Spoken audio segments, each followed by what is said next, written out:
नमस्कार। मैं अपने चैनल राइज टू शाइन की ओर से सभी देशवासियों को स्वतंत्रता के 78 वर्ष पूर्ण होने पर बधाइयां देता हूं। दोस्तों, भले ही हमने आज अपनी स्वाधीनता को 78 वर्ष पूर्ण कर लिए हो, भले ही इस वर्ष 15 अगस्त को हम अपना 79वां स्वाधीनता पर्व मनाने जा रहे हों, पर इसका कतई यह मतलब नहीं होता, इसका कतई यह अर्थ नहीं होता है कि हमारा गौरवशाली इतिहास माजी 78 वर्षों में सिमटा हुआ है। विश्व की प्राचीनतम सभ्यताओं में से एक हैं हम।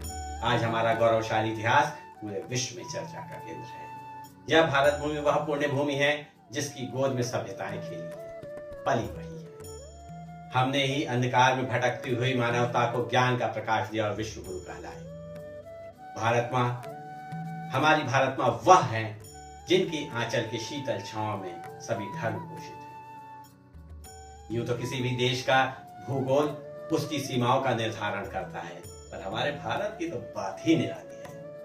हमारी सीमाओं का उल्लेख भौगोलिक दृष्टिकोण से तो होता ही है, साथ ही साथ इतिहास के दृष्टिकोण से भी बड़े ही उल्लेखनीय तरीके से होता है।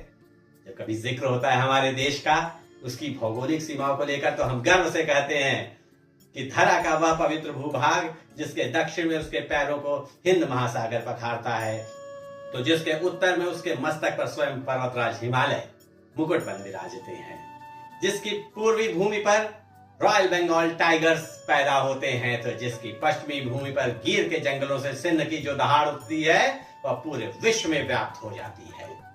इसी के साथ जब हमारे देश की सीमाओं का जिक्र होता है इतिहास के दृष्टिकोण से, तो हम गर्व से कहते हैं कि हमारे देश की उत्तरी सीमा पराक्रम का पर्याय बनी, जब पोरस ने विश्व विजेता का ख्वाब देखने वाले उस सिकंदर को झेलम नदी के तट पर धूल चटा दी।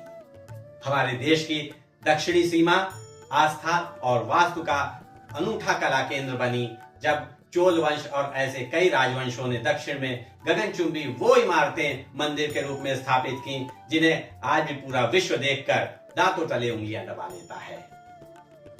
पूर्व दिशा सूर्य की दिशा होती है, जिस दिशा से सूर्योदय होता है और फिर सूर्य का प्रकाश धीरे धीरे पूरे जगत में व्याप्त होता है। हमारे भारत भूमि के पूर्व में भी ज्ञान का सूर्योदय हुआ नालंदा के रूप में, जब गुप्त वंश के शासकों ने नालंदा की स्थापना की इस संकल्प के साथ कि भारत का आध्यात्म और भारत का ज्ञान पूरे विश्व में प्रकाश के रूप में व्याप्त होगा। अब बात करते हैं पश्चिम दिशा की। पश्चिम दिशा यूं तो सूर्यास्त की दिशा होती है, पूरे विश्व में पश्चिम दिशा को सूर्यास्त की दिशा माना जाता है, लेकिन हमारे भारत के इतिहास में ऐसा नहीं होता है। हमारे भारत की पश्चिमी भूमि पर मराठा वीर शिवाजी, संभाजी, राणा राजपूत आदि का जो उदय हुआ, जिनका प्रताप पूरे विश्व में इस कदर फैला कि उस गगन पर फैले हुए सूर्य के प्रकाश को भी क्षीण होना पड़ा।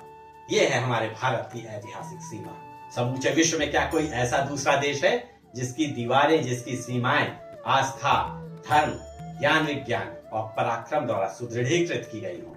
नहीं है। जब हम अपनी इस गौरवशाली विरासत पर नजर डालते हैं, जब इस पर हमारा मस्तिष्क टिकता है, तो हमें गर्व की अनुभूति होती है। लेकिन दोस्तों, सच्चाई यह है कि गर्व करने से कुछ नहीं होगा, कर्म करने से कुछ हो सकता है। हमें अपनी इस आजादी को जन जन तक पहुंचाना होगा। हमें ऐसे कार्यों का विस्तार करना होगा कि जिससे हमारे साथ साथ हमारा समाज भी सुदृढ़ हो सके। हमें ऐसे कार्यों को आगे बढ़ाना होगा, शिक्षा को आगे बढ़ाना होगा, अपने नैतिक मूल्यों को पहचान कर अपने दायित्वों को निभाना होगा। तभी सही मायने में हम अपनी आजादी की निरंतरता रख सकेंगे, कायम रख सकेंगे। इसी के साथ मैं आप सभी को एक बार पुनः स्वाधीनता पर्व की शुभकामनाएं प्रेषित करता हूं। जय हिंद।